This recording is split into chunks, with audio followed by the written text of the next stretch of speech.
വചനമൊഴി June 14. വചനഭാഗം 1 കോരിന്തോസ് 12:12-20, യോഹന്നാന്റെ സുവിശേഷം 6:25-29. വിശുദ്ധ യോഹന്നാൻ അറിയിച്ച നമ്മുടെ കർത്താവ് ഈശോ മിശിഹായുടെ പരിശുദ്ധ സുവിശേഷം. ഈശോയെ കടലിന്റെ മറുകരയിൽ കണ്ടെത്തിയപ്പോൾ അവർ ചോദിച്ചു, റബി, അങ്ങെപ്പോൾ ഇവിടെ എത്തി? ഈശോ അവരോട് പ്രതിവചിച്ചു, സത്യം സത്യമായി ഞാൻ നിങ്ങളോട് പറയുന്നു, അടയാളങ്ങൾ കണ്ടതുകൊണ്ടല്ല, അപ്പം ഭക്ഷിച്ച് തൃപ്തരായതുകൊണ്ടാണ് നിങ്ങൾ എന്നെ അന്വേഷിക്കുന്നത്. നശ്വരമായ അപ്പത്തിനു വേണ്ടി അധ്വാനിക്കാതെ മനുഷ്യപുത്രൻ തരുന്ന നിത്യജീവന്റെ അനശ്വരമായ അപ്പത്തിനു വേണ്ടി അധ്വാനിക്കുവിൻ. എന്തെന്നാൽ പിതാവായ ദൈവം അവന്റെ മേൽ അംഗീകാരമുദ്ര വച്ചിരിക്കുന്നു.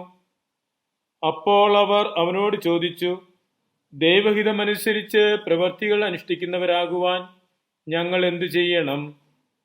ഈശോ മറുപടി പറഞ്ഞു, ഇതാണ് ദൈവത്തിന്റെ പ്രവൃത്തി, അവിടുന്ന് അയച്ചവനിൽ വിശ്വസിക്കുക. ഈശോയിൽ സ്നേഹമുള്ളവരെ, ഈശോയുടെ പക്കലേക്ക് ആളുകൾ ഈശോ അന്വേഷിച്ചു വരികയാണ്. അവർ വന്ന്, റബി, അങ്ങ് എപ്പോൾ ഇവിടെ എത്തി എന്ന് ചോദിച്ച് സംസാരിക്കുന്നതാണ്. ഈശോയെ തേടി വരികയാണ്. ഈശോ അവരോട് പറയുന്നു, നിങ്ങൾ അപ്പം ഭക്ഷിച്ച് തൃപ്തരായതുകൊണ്ടാണ് എന്നെ അന്വേഷിച്ചത്, അടയാളങ്ങൾ കണ്ടതുകൊണ്ടല്ല.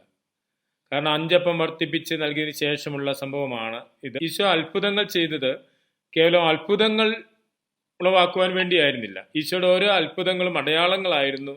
അത് നിത്യജീവനെക്കുറിച്ച് പഠിപ്പിക്കാൻ, ദൈവരാജ്യത്തെക്കുറിച്ച് പഠിപ്പിക്കാനുള്ള പ്രബോധനത്തിന് വേണ്ടിയുള്ളതായിരുന്നു. അപ്പോൾ അടയാളങ്ങളിൽ നിന്ന് അതിൻ്റെ അന്തസത്തയിലേക്ക്, അതിൻ്റെ പ്രബോധനങ്ങളിലേക്ക് വരണമെന്നാണ് ഈശോ പറയുന്നത്. ഈശോയുടെ അത്ഭുതങ്ങളെക്കുറിച്ചെല്ലാം ധ്യാനിക്കുമ്പോഴും നാം ആ അത്ഭുതങ്ങളിലൂടെ പ്രബോധിപ്പിക്കുന്ന വിശ്വാസ സത്യങ്ങളാണ് നാം പ്രധാനമായിട്ടും മനസ്സിലാക്കേണ്ടത്. ഇന്ന് ഈശോ പറയുന്നത്, അവിടുത്തെ അന്വേഷിക്കുന്നത് ബാഹ്യമായ സംതൃപ്തിക്കോ ഭൗതികമായ കാര്യങ്ങൾക്കോ വേണ്ടി ആയിരിക്കരുത്, മറിച്ച് നിത്യജീവനെ ലക്ഷ്യം വെച്ചുകൊണ്ടായിരിക്കണം. ഈശോ മിശിഹായിൽ വിശ്വസിക്കുക എന്ന് പറഞ്ഞാൽ നിത്യജീവനിലേക്കുള്ള യാത്രയാണ്. അപ്പോൾ ദൈവഹിതമനുസരിച്ചുള്ള പ്രവൃത്തി ഈശോ മിശിഹായിൽ വിശ്വസിക്കുകയാണ്. ഈശോ മിശിഹായിൽ വിശ്വസിക്കുന്നത് നിത്യജീവൻ പ്രാപിക്കുന്നതിന് വേണ്ടിയാണ്. നമ്മുടെ ആത്മീയ കാര്യങ്ങൾ, ദൈവവുമായിട്ടുള്ള ബന്ധം സ്ഥാപിക്കുന്നതിന് വേണ്ടി, ദൈവോന്മുഖമായി ജീവിക്കുന്നതിന് വേണ്ടിയായിരിക്കും.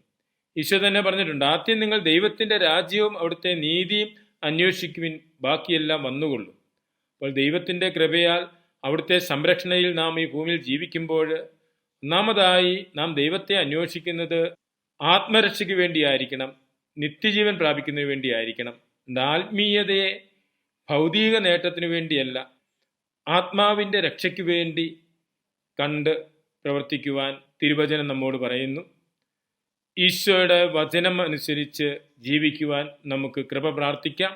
മിശിഹ നമ്മെ അനുഗ്രഹിക്കട്ടെ. ആമേൻ.